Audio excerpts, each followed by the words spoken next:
I guess that brings us to the next point. You want to cover this one? Yeah, sure. So, unfortunately, to those of us who are fans, like hello, of the God of War series, particularly this latest one, um, the PS5 announced game has been delayed until 2022, and also seemingly confirmed that it's coming to the PlayStation 4. Uh, which kind of brings us back to the comments that were made about the PS4 cross-gen stuff with Horizon Forbidden West. Now we have that same conversation with God of War, which up until this point, I think everybody had effectively assumed, since it was a later in the year release, now 2022, that it would be PS5 only to really show off that effect. I mean, the God of War games have traditionally been set pieces for the consoles that they're at the time of the release. And it's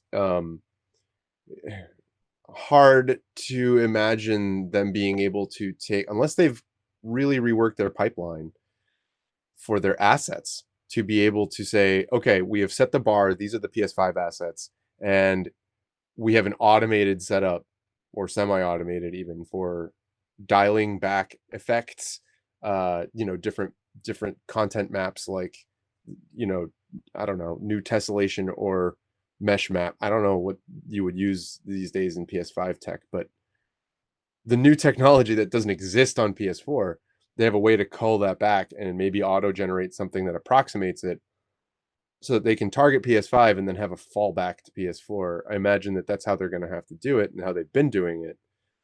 But it also raises the question of, are we going to see, like, will this be true gen? Because theoretically, the developers have to focus sometime on not PS5 specialization.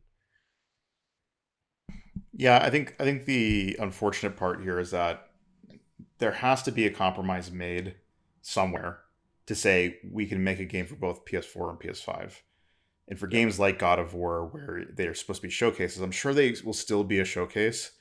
But I think the real issue is like they still have to be tethered to knowing that their lighting models, their draw distance, their rendering, capacity, all has to be scaled down to hit a target that's like a third of or a quarter of what the potency of the PS5 is.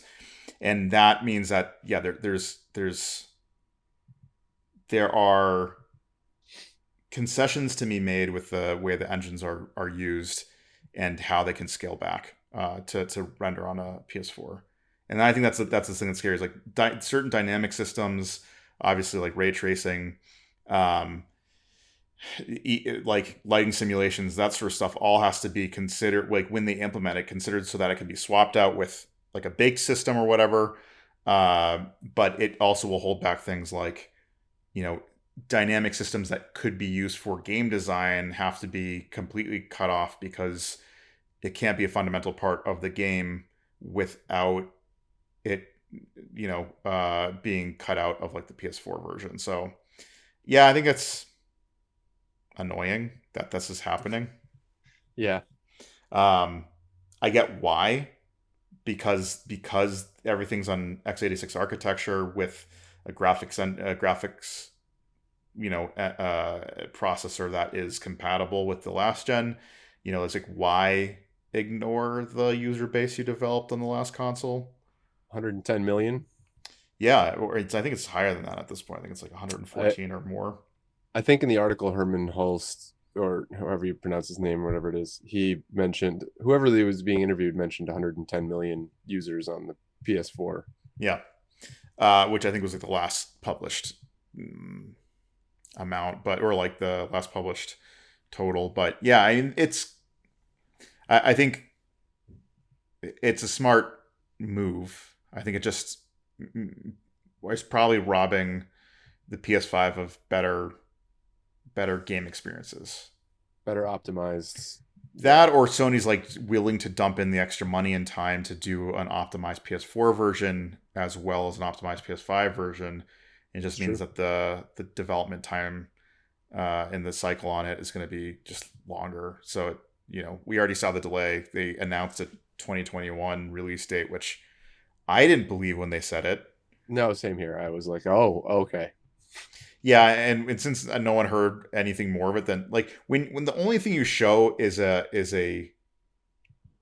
like a logo, A logo, yeah. it's just like, okay, that's probably somewhere in the alpha period where none of the art is final. It's gray box and they're still working on the You, design. there's a long road to hoe before you get to harvest time Yeah. on So that game. when they Yeah. said that and they're like 2021, you're like, are you sure Is about it that? though? Yeah. Is it though? What I guess we covered whether or not the delay was expected. Yeah. Uh, I guess though in our reactions, which was like neither of us at least were surprised at all. Yeah. No, I mean it Okay.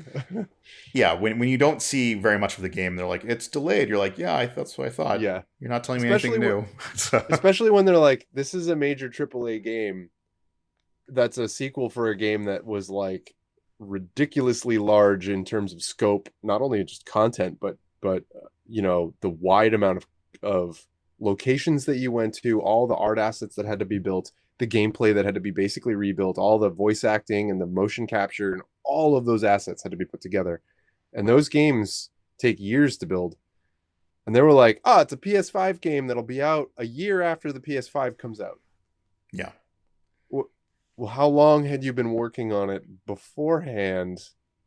That seems specious, but maybe you figured something else out Not that only none of us that, have. and it's actually, I mean, this wasn't intended to talk about this, but it kind of goes in line with what you're saying, which is games like The Last of Us and games like God of War, when you develop them, Yeah, you can get the basic blocking out and the design and the core like the core systems working, like the way you stealth and the way you attack and all this other stuff, all that working. But because they're cinematic linear adventures, the amount of arting that goes into it is actually like the probably one of the larger parts, if not like half the development. It's just like, okay, getting the lighting done, getting the animation mocap, getting the textures to look perfect, getting like all the little small pieces that you don't necessarily pay attention to. But a game like Naughty Dog or a game like The Last of Us has Naughty Dog looking at it and going, okay, well in the background you see this river, so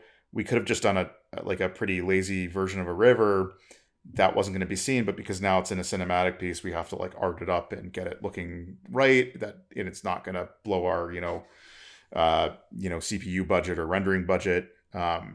So yeah, I don't think you can underestimate the amount of art and how long it takes to get it in, and that's the last leg of yeah. the actual game.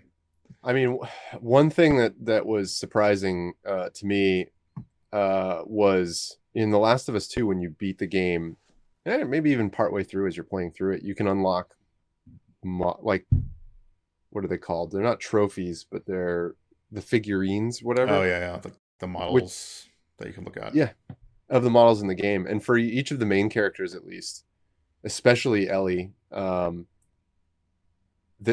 it is disturbing how many like versions of the models there are for when she's wet, when she's dirty, when she's like bandaged, when she's clean and refreshed, when she's, and it's all of those things for different phases throughout the game and different Right. ages throughout the game, and like different, you know, how her facial structure changes based on whether she's really upset and angry during that period, or if it's a kind of a lighter period and she's, you know, hanging out with her friends or family or whatever. uh each of those is a fully fleshed out model. Yes, they may probably share some aspects internally, but they have to be like finalized. They have Yeah. to be built, optimized, finalized, and put through their paces with all of the specific scenes and animations and whatever that are needed at any given moment, and that is a long game. uh so, you know, just thinking about how many animators they had on staff, and then how many animators and other art team members were, and technical artists who were capable of not just making everything look good in modeling software, but also, you know, hyper analyzing it and figuring out what faces can be removed and what parts of the model can be shaded versus what shouldn't be or whatever. All of that stuff.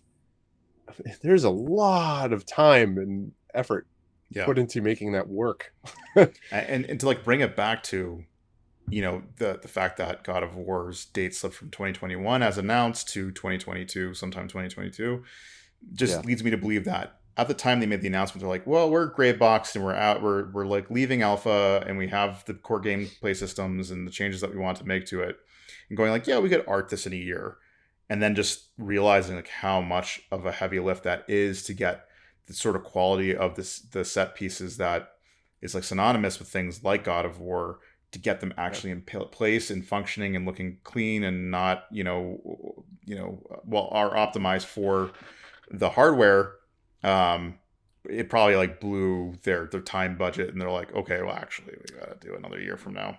Yeah, once they made it through a few of the assets, they looked at it and said, "Okay, we did one round, and that we knew that was going to take a long time. First time's always long, but we everything we learned from that first round of assets will you know improve for round two, and it should just get faster." And then they look at the amount of that they got faster and went, "Oh, this is we should be tracking like this, and we're tracking like this. Yeah. We're not going to hit our target." Yep. And they probably won't So settle for anything less than like, high quality. So either it way, yeah. it's Sony's expectation, so not surprising. So it looks like 2022 is going to be quite a year for Sony.